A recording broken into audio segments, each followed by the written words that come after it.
So maybe it's time to introduce the first speaker of our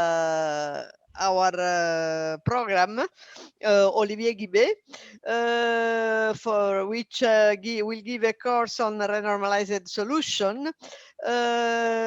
He's assistant professor in applied mathematics at the University of Rouen. He's author about 40 publications. He has given many international talks and some talks on popularization of maths in France.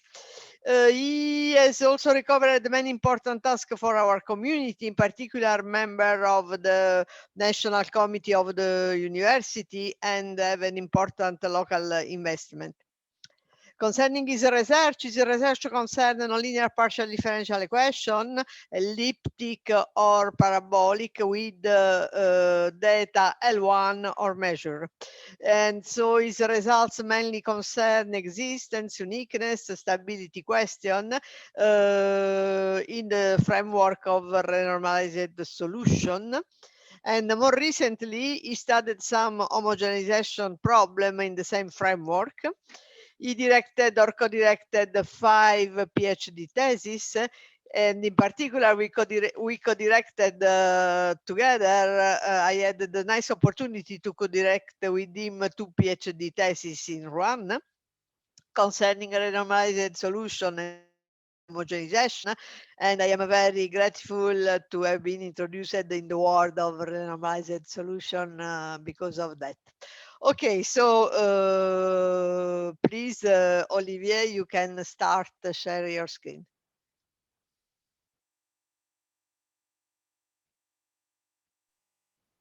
Okay, thank you very much, Patricia, for this very detailed introduction.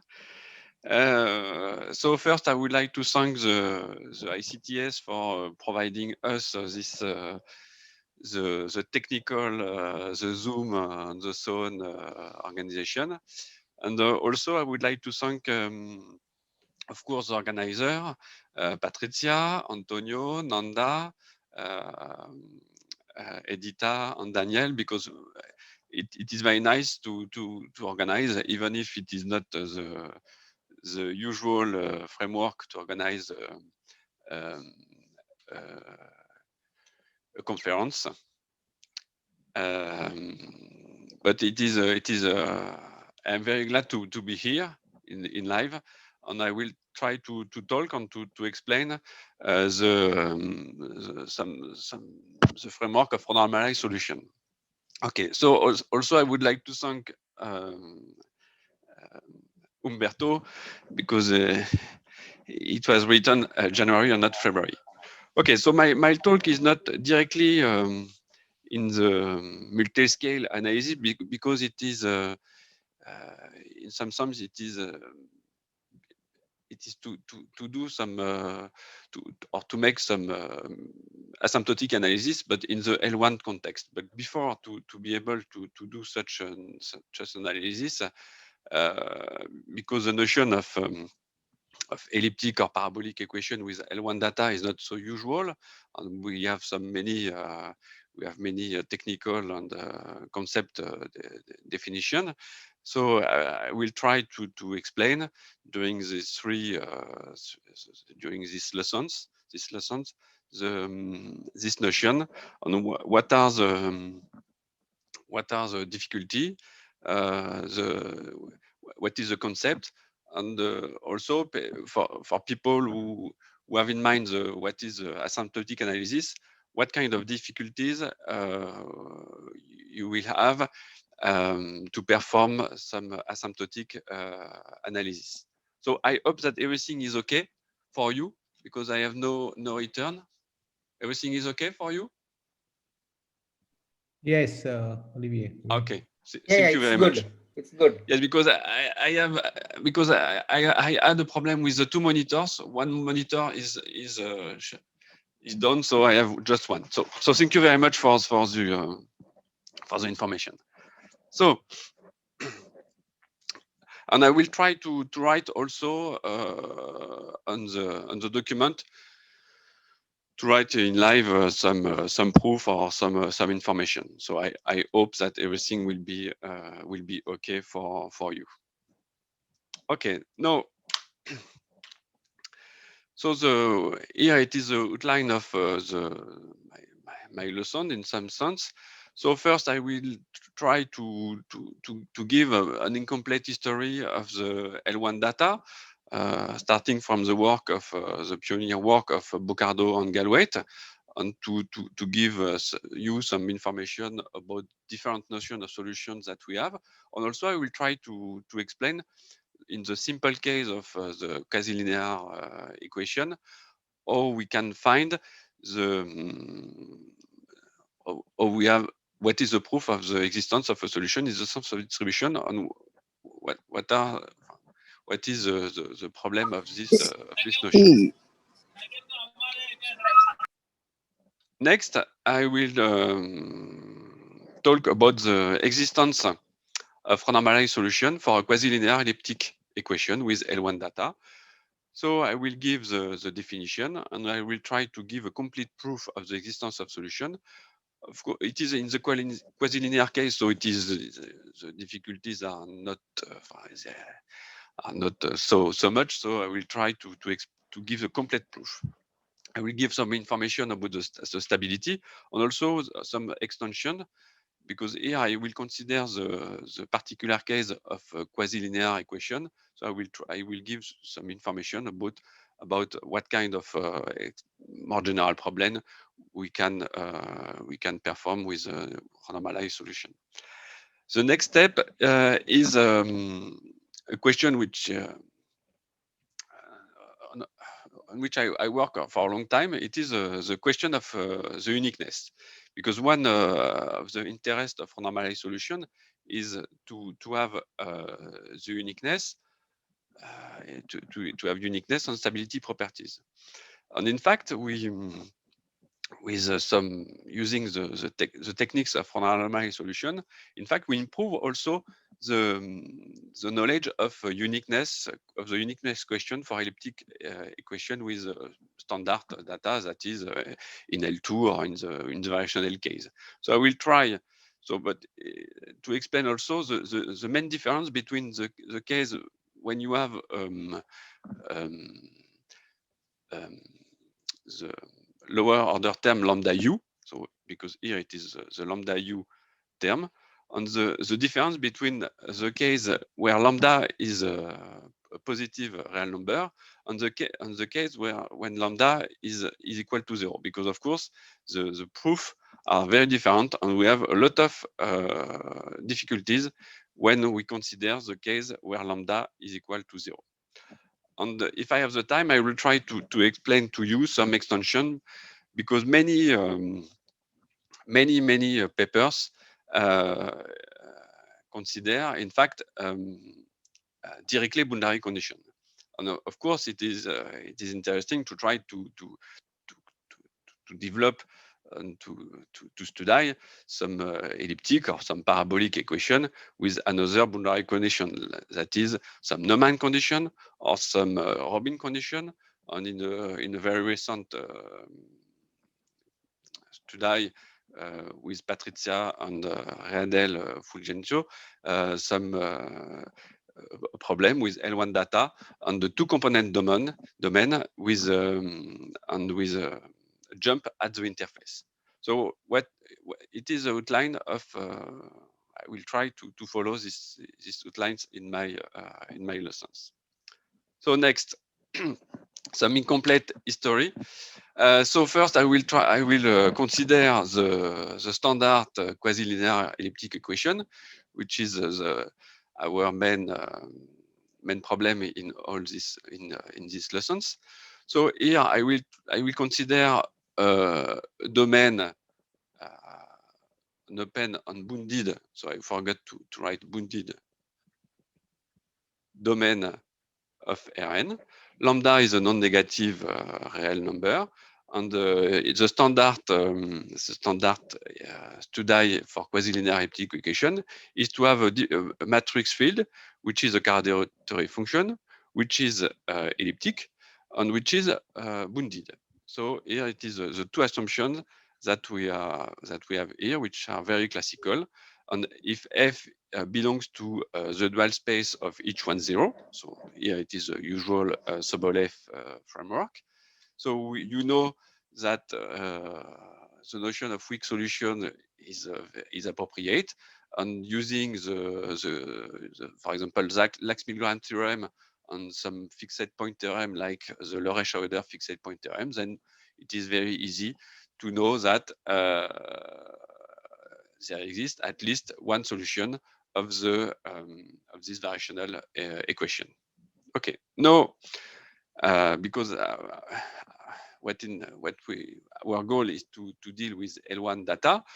Of course, if F belongs to L1, then you cannot use the Lax-Milgram theorem. You are not in the framework of the duality framework, the usual framework that we learn in the basic PDE lecture. And of course, for example, the term FV does not belong to L1, so there is no reason to be able to solve some L1 data elliptic equation with this notion of weak solution. And also, another thing in our work is to try to not to restrict our study to some bounded matrix, but we can try to have some matrix which are not uniformly bounded with respect to S. Okay, so it is also one goal of the notion of normalized solution, to be able to extend to very general problem to have existence and uniqueness. And even if F belongs to L2 or to the dual space of each one 0, if the matrix A is not uniformly bounded, then you cannot apply the Lax-Milgram theorem, so combined with the Lorentz-Schroeder fixed point theorem. So in the two cases, so the two obstacles that we have to go up are the data F in L1, and to be able to take a matrix which is not uniformly bounded with respect to S. So now I will give some incomplete history, so some motivation, because why we want to deal with L1 data. So from a mathematical point of view, it is an interesting question, because we are not restricted to L2 or to A-1 data. So can we develop some good framework that is to have existence, uniqueness, and some stability result? Another point of another motivation is some mechanical problem. For example, if you take some couplet system in solid or fluid mechanic, it is in some sense natural to have some L1 data. For example, it is my first study in the L1 world. It is the Kelvin-Voigt thermoviscoelasticity type model, in which you have some movement equation. So it is the equation in U. So it is a second order in time equation with viscosity and elasticity. And the second equation, it is the energy balance equation. And in fact, from the derivation of the model in mechanics, the mechanical dissipation is some gradient of the displacement to the power 2. So if we have standard equation for the movement, we can expect to have the mechanical dissipation in L1. So it is also one motivation from a mechanical point of view or another model. Because here it is a conference on some asymptotical analysis. Mixing homogenization on L1 data is also a motivation, and recently we have some result. So from one side with François Murat and Antonio Gaudiello with highly oscillating boundary condition, and with Patrizia Aliporopezza and Readel Fulgencio, we using the techniques of the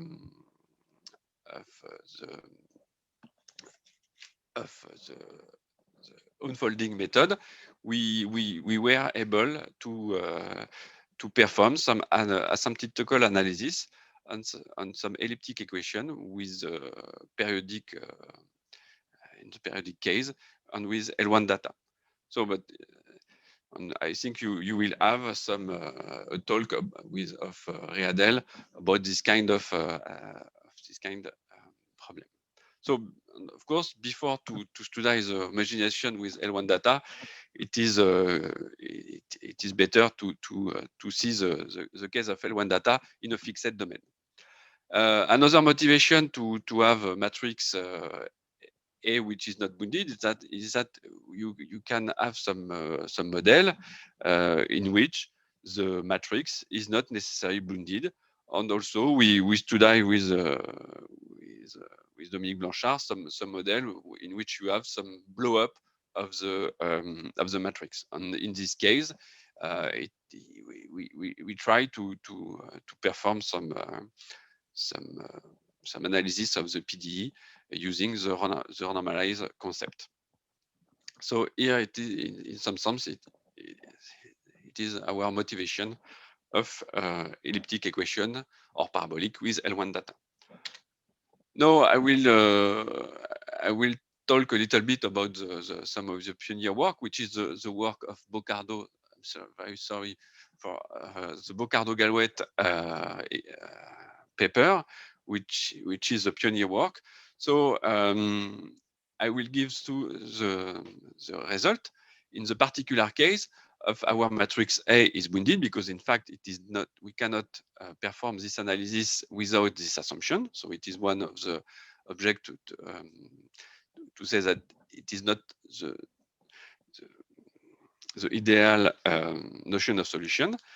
And so what is a solution in the sense of Boccardo-Galouette?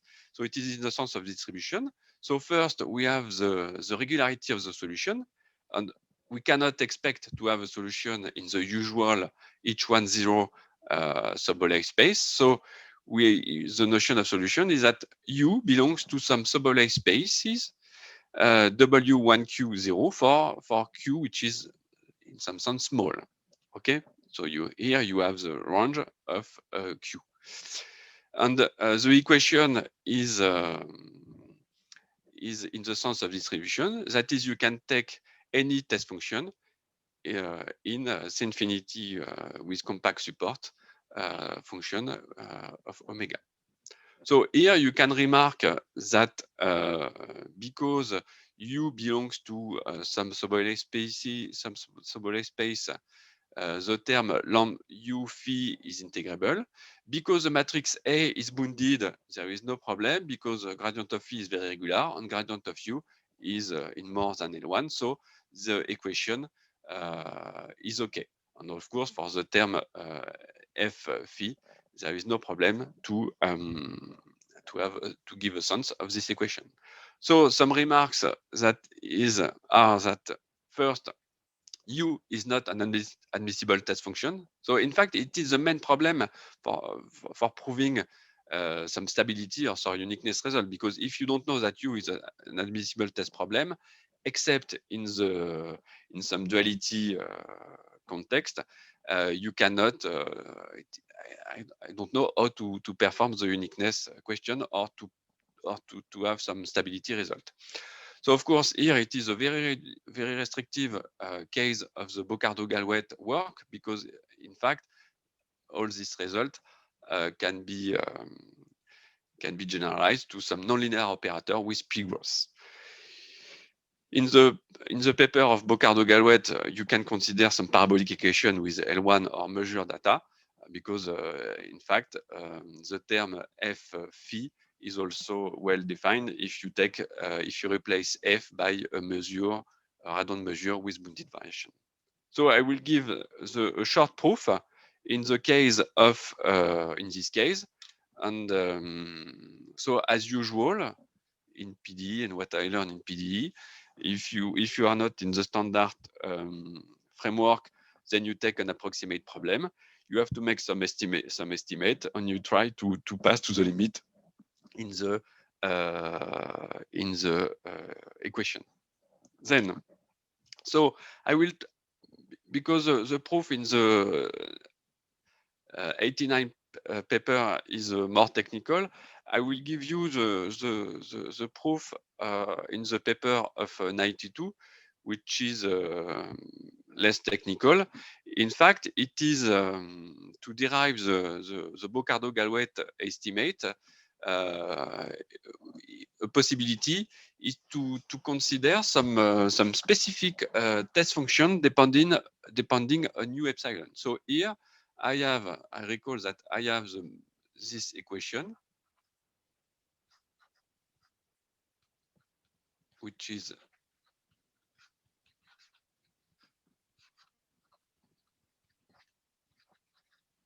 in the variational case.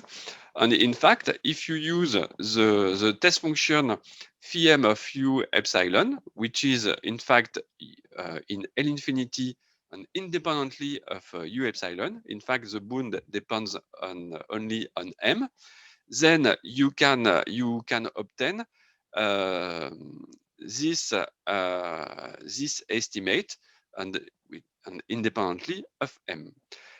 What is important, in fact, here, it is important to rewrite, in fact, this term with another function.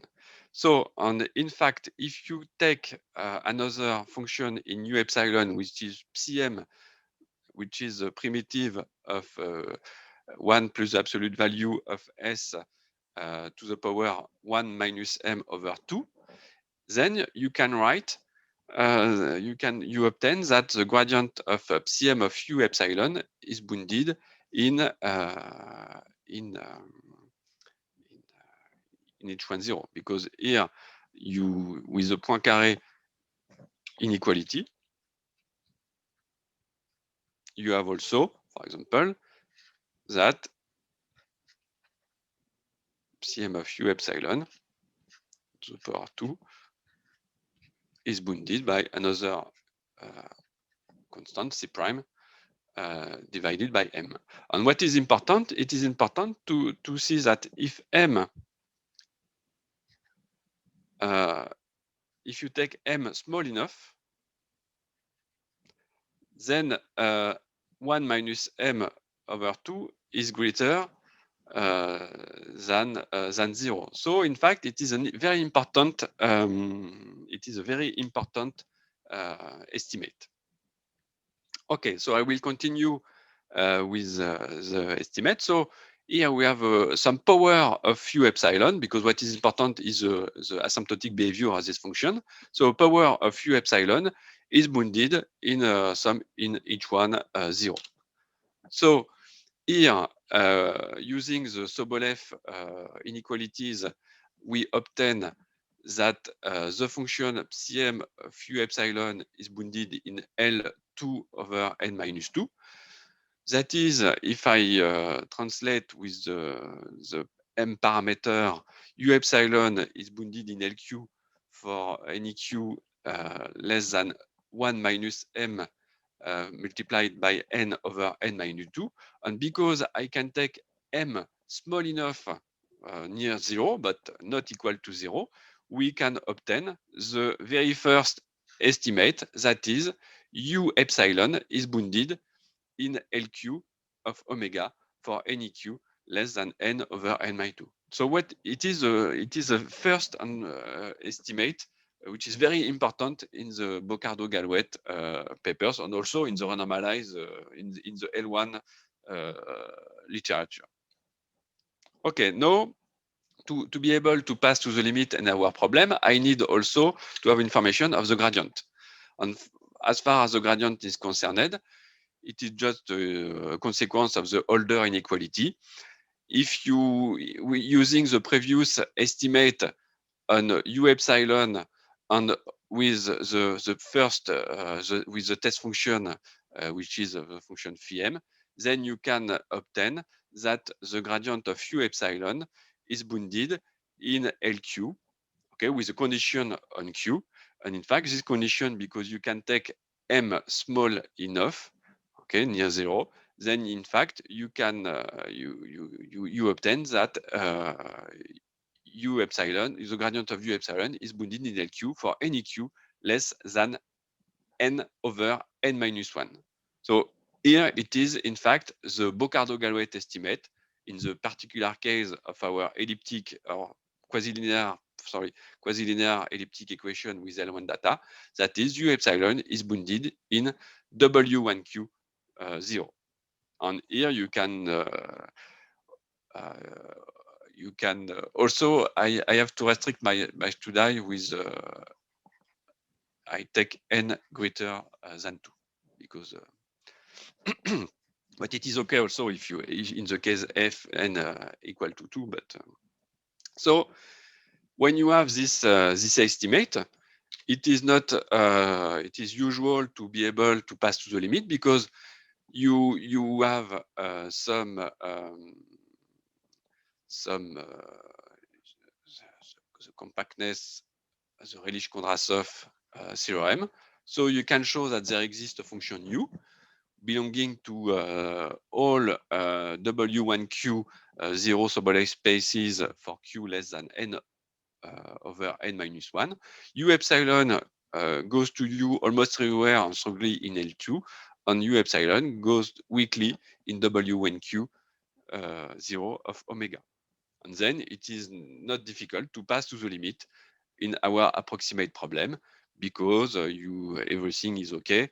The matrix field is bounded, so the matrix field goes to Ax of U in L infinity weak star, and then there is no difficulty to pass to the limit and to obtain at the end that we have a solution in the sense of distribution.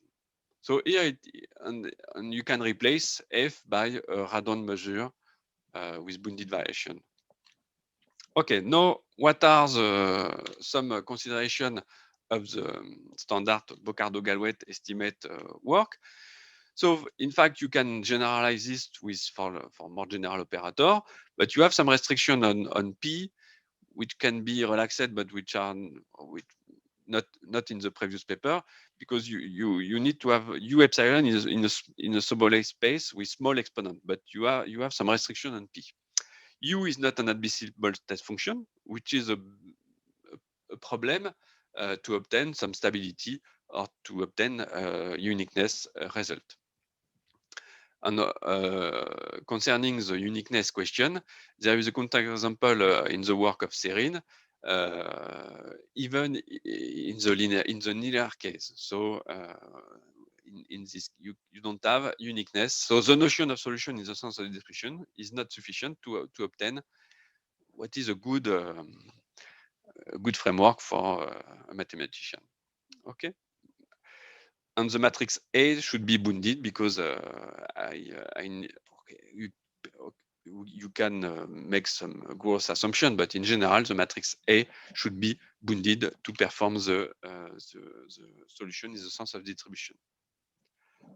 Next, some convenient framework. So it is the history on some L1 data. So after the very important work of Bocardo and Galouet, there were some different notions of solution to deal with L1 data and in a good with good properties that are of course existence, but also stability and uniqueness result. So here I give the list of list of notion of solution. So you can you can use a notion of entropy solution, which was introduced by the paper of Benillan, Bocardo, Galouette, Gariepi, Vasquez, Pierre, and the renormalized solution, which were introduced, in fact, by Di Perna and Lyons, not for elliptic equation, but for first order equation, and adapted to the elliptic case by Lyons and Murat. And also you have also some parabolic extension. Another possibility is to use a SOLA, which is the name of solution obtained as a limit of approximation, and which was introduced by Dallaglio. The common point of all these three a posteriori definition is in fact that the solution are obtained through an approximate problem and passing to the limit in the approximate problem. So in fact, it is the main reason why, in general, but of course there are some difference in some specific case. For L1 data, the three notions are in general equivalent. Another possibility, because since François is here, I have also, but not because François is here, but I also to mention the notion of duality solution, which was introduced in fact by Stampacchia, but which is specific to the linear, and also for some quasi-linear elliptic equation. And you can, for example, consider the work of François or the work of Droniu for the use of the notion of duality solution. So here I will talk about renormalized solution. And so some very important, in my opinion, but the list is not complete, but reference. So first, it was introduced by Di Perna Lyons for first order and to consider some Boltzmann equation at the end of the 80. And then it was adapted to the elliptic case by François Murat and also Lyons Murat. And there is also a very important paper, which is the extension to the case of bounded radon measure with bounded radon measure as data by Dalmaso, Murat, Orsina, Prignier at the end of the 90. It is not our intention here to study the parabolic case, but it was also there is some very important extension to the parabolic case. So it was done by Dominique Blanchard and also Blanchard Murat. And there are also many papers on the parabolic equation with L1 data. And also now some people they worked on some question with anisotropic equation or some Orlitz-Sobolev with some Orlitz-Sobolev species framework, and so you have many papers on the notion of renormalized solution and the use. Okay, for in some mechanical also motivation. So now the main tool of all the L1 data literature is the truncation function at 8K. So here I give the formula, and I give also the picture of the function, and it is the main tool. And in fact, I did not present the result of Bocardo Galouette of 89, but in fact they use the truncation function, but it is more technical, so I prefer to present the function phi m. Next, I will give the definition of what is a renormalized solution. So perhaps it is not pedagogic, but because it is some a posteriori definition. So what is a renormalized solution? So a normalized solution of our problem, of our quasi-linear problem, is a measurable function, u, which is finite almost everywhere. And the first is the regularity of the solution. So of course, we cannot expect to have a solution in each one 0. So the regularity is made through the truncate, in fact. So we impose that tk of u belongs to each one 0. So now, what is the equation? Because we need, in fact, an equation with more with a larger space than the sense of distribution. So in fact, we impose that if you multiply the equation by h of u, then the equation is solved in the sense of distribution. So in fact, here it is, you see here the notion of equation, and formally,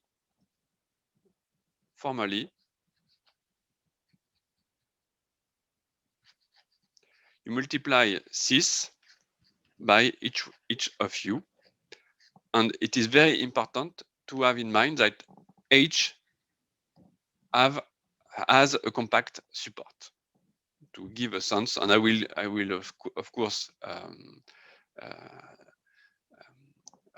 give more information of the notion of what are the terms in this equation on the sense. The third and the last point in the definition is what we call the decay of the truncated energy, because in fact, in the equation 8, you have the equation concerns only the set where u is bounded. Okay, so in fact, this condition is to give additional information on the where u is large. Okay, so we need to have that this limit is equal to 0. So now I will discuss about the 3 points of the definition. So the first is that if tk of u belongs to h1 0 and u is finite almost everywhere, in fact, you can define what is called the gradient in the truncated sense. See, for example, the work of Benillan.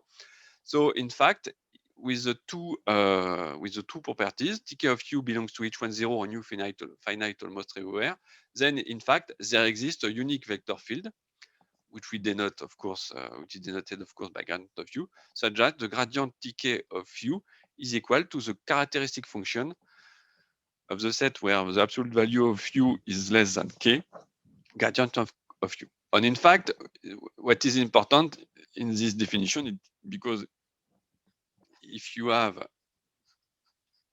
it is due to the structure of the test of the function, because you know, for example, that if k prime is less than k, then if you have this relation. So it is why you can define by construction the gradient of the truncate.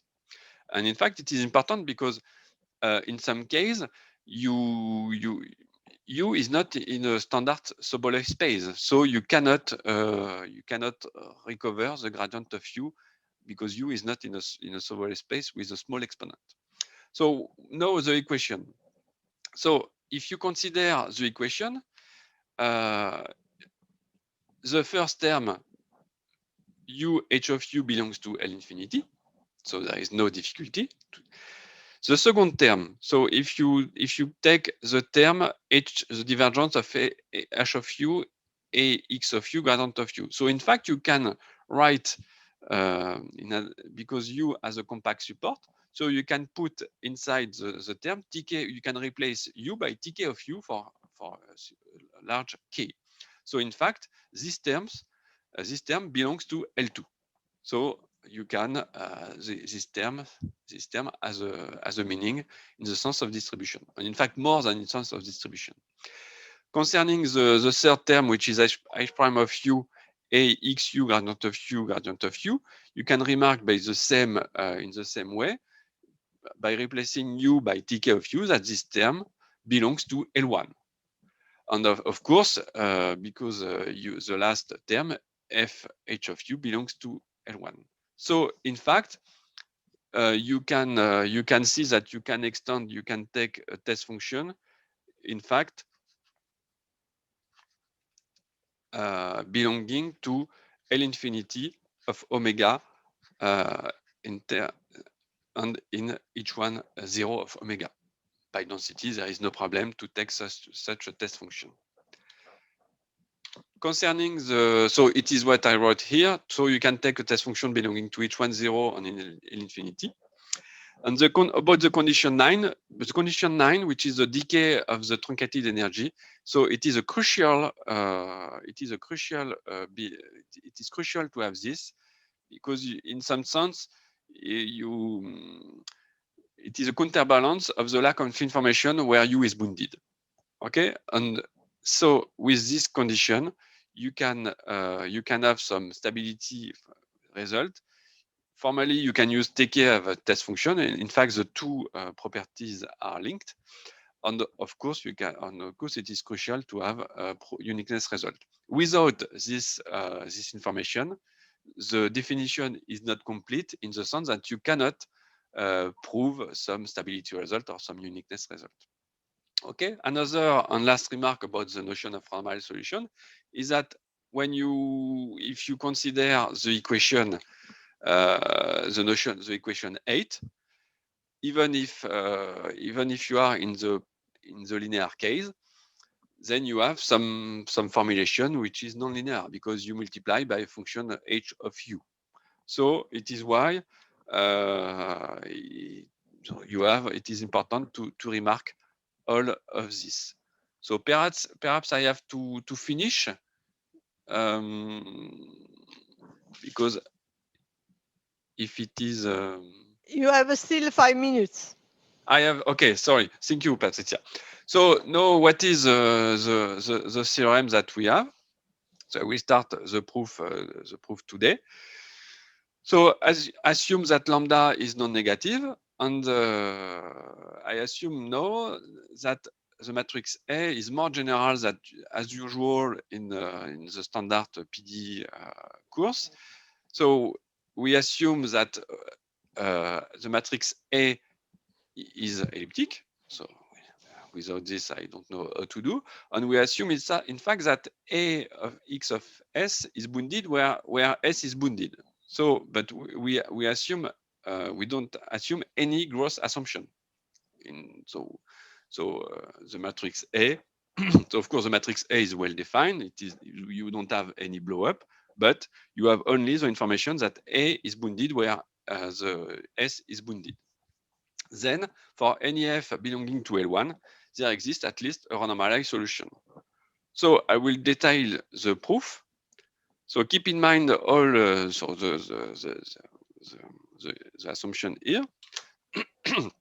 So how to prove this? First, because it is usual in this kind of problem, because we don't have any theory to be able to deal with L1 data, we have to take an approximate problem. And since the matrix A is not supposed to be bounded, I need to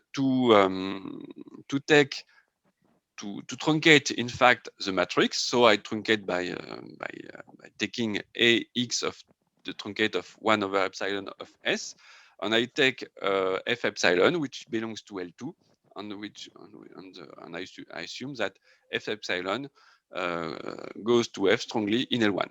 So here I am in the standard case of a weak the weak framework, the variational framework, and I have the existence of u epsilon belonging to each one 0, which is a weak solution of the approximate problem.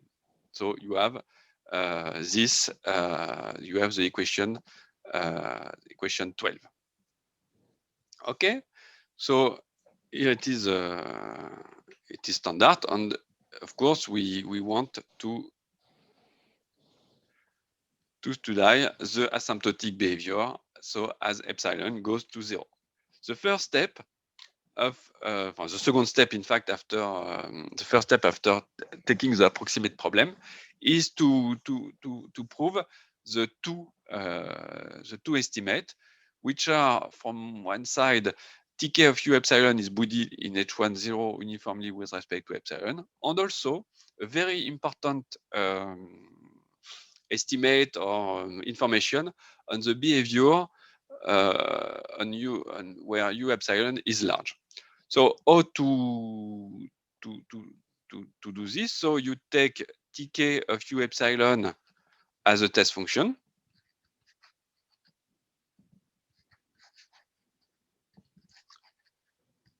And you obtain that lambda u epsilon tk u epsilon plus integral of u a of x epsilon u gradient u epsilon gradient tk of u epsilon is equal to f epsilon tk of u epsilon. So for epsilon, so you can, for epsilon less than 1 over, so using the elliptic condition,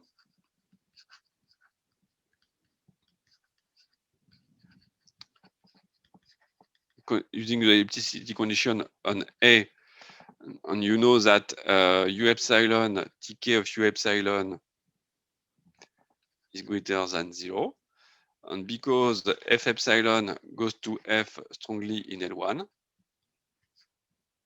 voilà, strongly in L1, so you obtain that alpha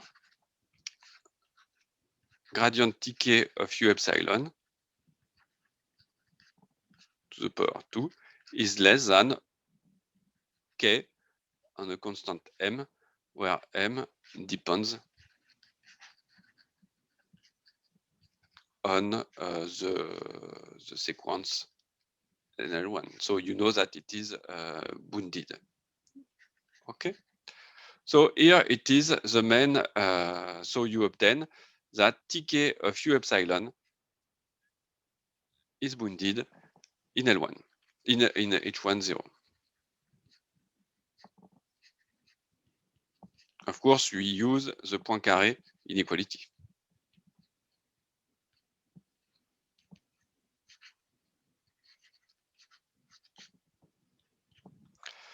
So now I will, perhaps I do not have the time to prove the last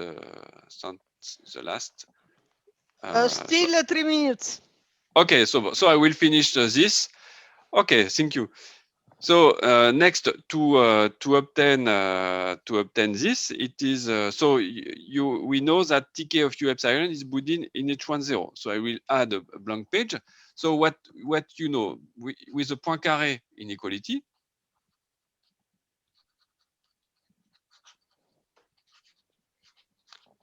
you know that the integral of tk u epsilon to the power 2 and omega is less than a constant k and some constant m prime. So uniformly with respect to epsilon. So now you obtain that k to the power 2, the measure of u epsilon greater than k, is less than k m prime. So you obtain a uniform estimate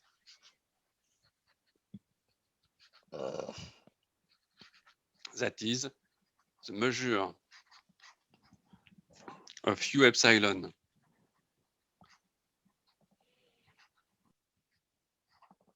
is less than m prime over k. So it implies that the lim sup, the lim in k, when k goes to infinity, of the lim sup as epsilon goes to 0, of the measure of u epsilon greater than k is equal to 0. And it is a very important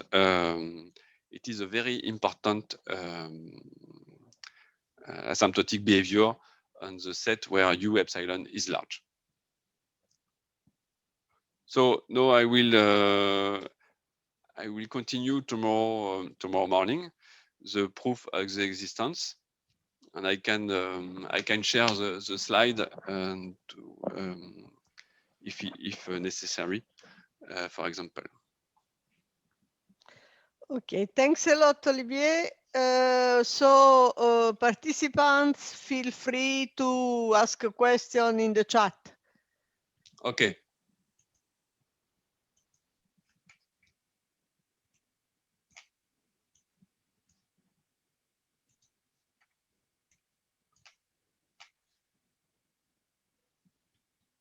Okay, it seems that there are no questions. Do you have time to finish in a few minutes the proof if you prefer, or you prefer to do tomorrow? I can continue the proof as you want. I can continue. I'm not sure but I can continue the proof if you want. There is no problem.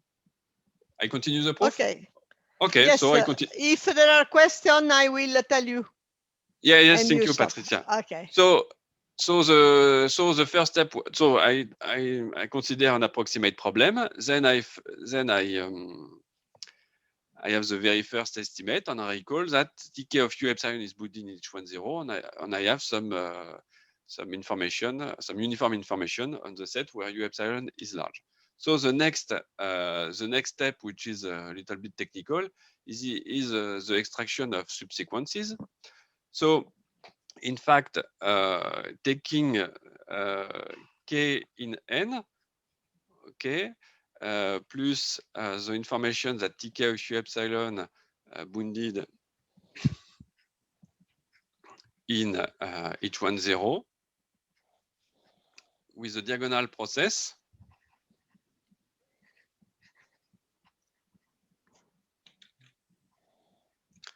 For any k belonging to n,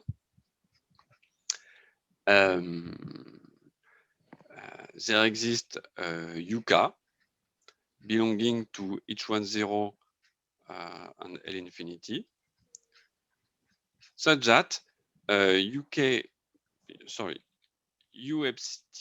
of U epsilon goes to UK almost everywhere and strongly in L2. So you have I think it is not. And also that TK of U epsilon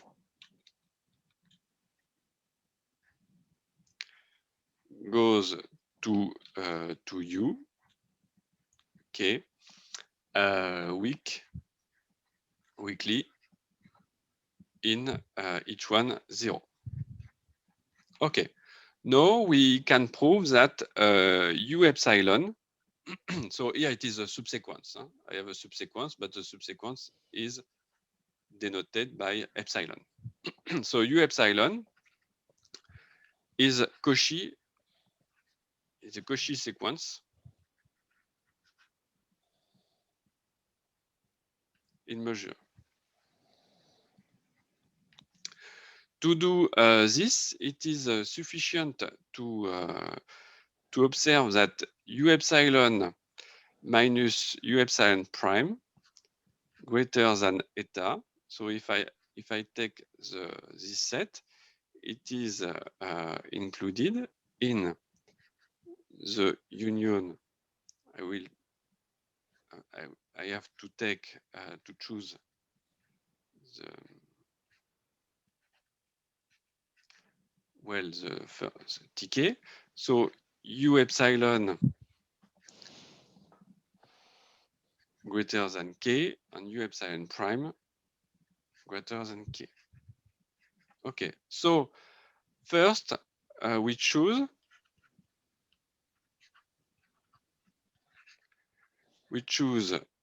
K such that the measure of U epsilon